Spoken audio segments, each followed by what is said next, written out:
नमस्कार मित्रांनो, मी आहे विकास. आता आपण कर्नाटकमध्ये आहे. बेंगलोर पासून किती किलोमीटर? बेंगलोर किती किलोमीटर आहे गाव? 60 किलोमीटर बेंगलोर पासून. गाव कुठले?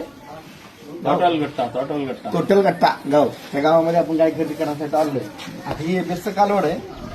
आता माणसांना वाटते महाराष्ट्रात गाय आपण विकाव्या आणाव्यात. आता ही गाय वासरांना वाटते की माणसांना वाटते 21-21 ला भेटावी. इथे 1,40,000 रुपयाला गाय मागून सुद्धा म्हणते निकल जावी. आणि इसकी किंमत क्या बोल रहे आप? 2 लाख 2 लाख. आता ह्या गाय आपण किती लेवलला वाटलं? आता ही बेंगलोर आहे ओरिजिनल, ही जी दूध पास करते. बेंगलोरच्या नावाखाली जी दुसरी गाय विकते ती गाय दूध नाही करत. इथली काही कुठली कमी किमतीने विकत नाही ते सांगायचं. त्याच्यावर जरा आगे विकवा जरा एक बार. जे सिलेक्शन म्हणतो ना आपण फिरून कालपासून 500-600 किलोमीटर फिरलो तो आपण 2 गाय घेतल्या फक्त. आता ही तिसरी गाय आवडली होती. तिसरी गाय आवडली तर 2 लाख किंमत. गाय आणायची कुठे विकायची कुठेही समजत नाही. आणि तिथनं माणसाला गॅरंटी देते सोपं काम नाही.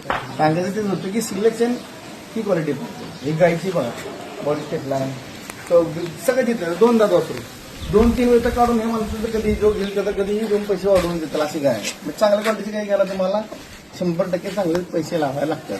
सांगायचं तात्पर्य एवढंच. आणि बेंगलोरची गाय ही अशी राहते सांगायची.